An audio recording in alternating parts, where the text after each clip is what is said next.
We've got time. Not bad at all.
Now we gotta go through and pick the rest of the stuff that we can off.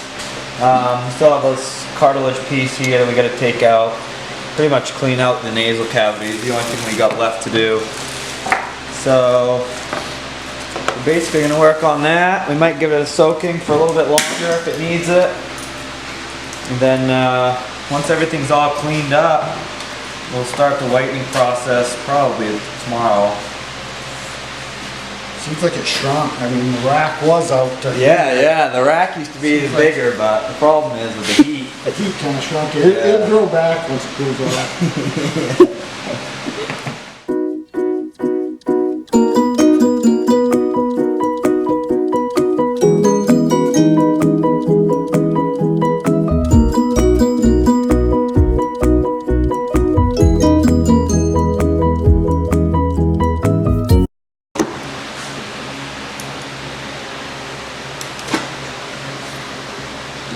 Pops right out. Yeah, because it holds all that meat in there, you know? It's going to rot like in my beer. Yep. I'll start smelling something. It might. 6 months down the road. You said know right where to go. Yep. You'll know right where it's coming from.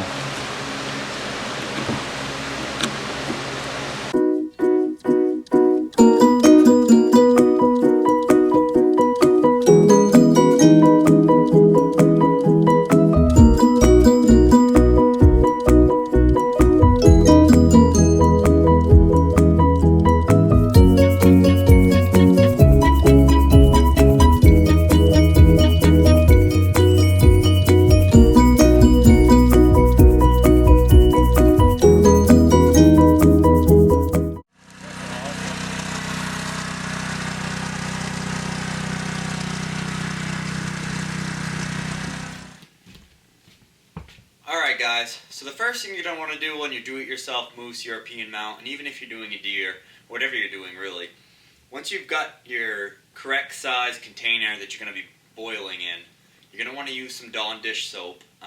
You can use other degreasers as well, but basically that's going to help get all the oils out of the skull of whatever you're cleaning.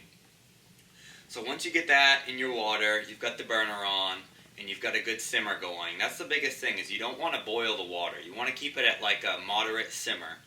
That way you don't overstress the bones and cause more breaking and cracking than you might actually happen.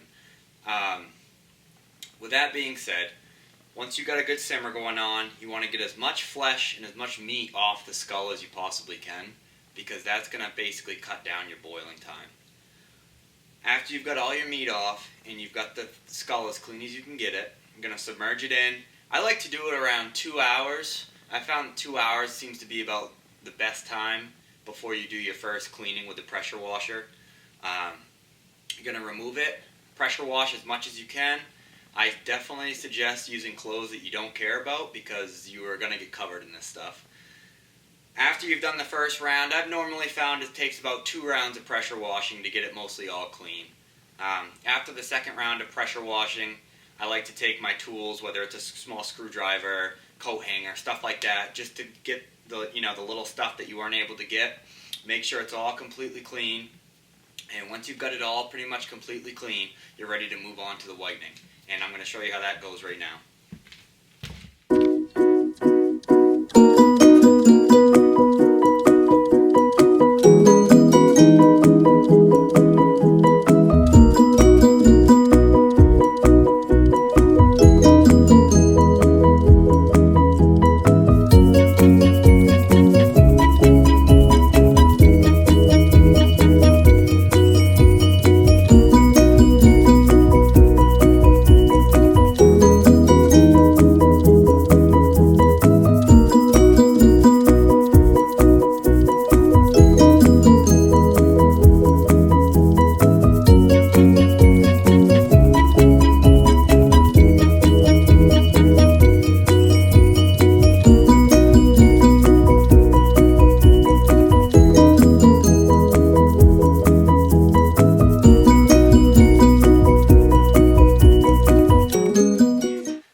The first coat.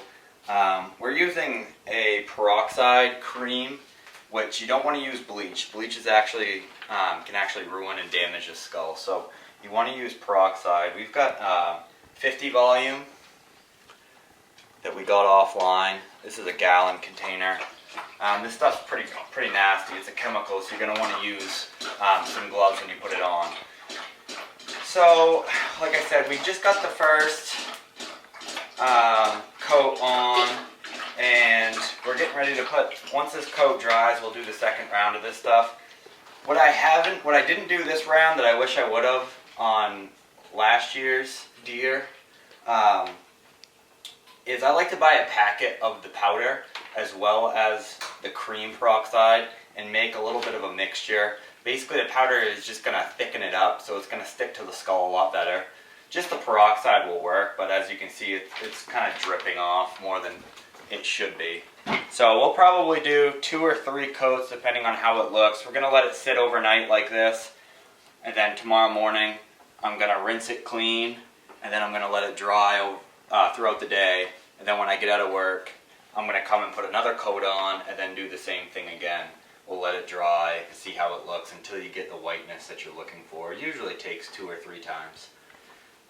After we're going to do that, and after we've got it white to where we want it, we're going to use, I like to use Mopping Glow. It's a product for sealing floors, but you're going to want to use something to seal the outside of the skull. I've heard of people using Elmer's glue as well, but I've never tried that. But anything to just seal the cracks and crevices, what that's going to do is going to make it easy to clean dust off in the future, and it's not going to let any kind of either dust or debris get actually inside of the cracks, and you'll never get it out.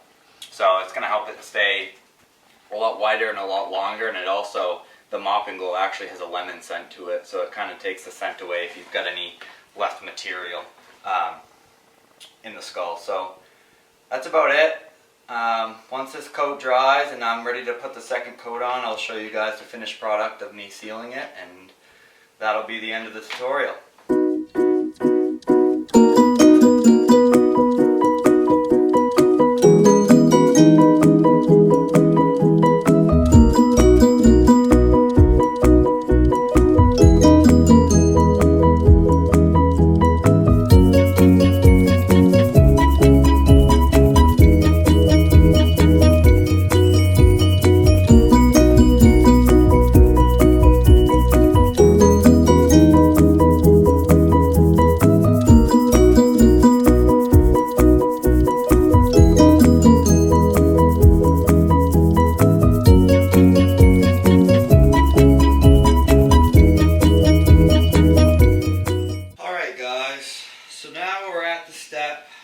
Where we're going to put the Mopping Glow on the skull just to help preserve it, help give it a little bit of a shine. If you don't like the shine, don't want the shine, you don't need to do this step. You can leave it just as is. I like it. I think it's easier to clean the skull when dust gets on it and such. So we're just going to probably do 1 coat. That way it doesn't look too shiny and still keep somewhat of a natural look. So I'm going to go ahead and put that on now.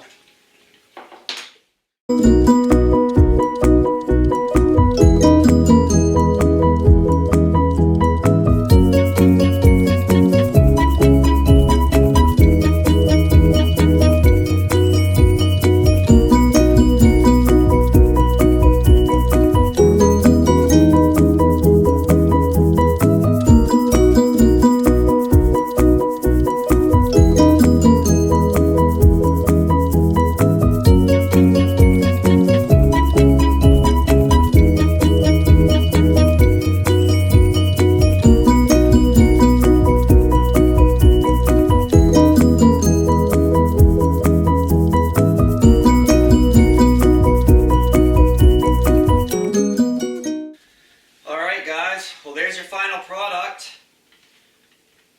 As you can see, came out awesome.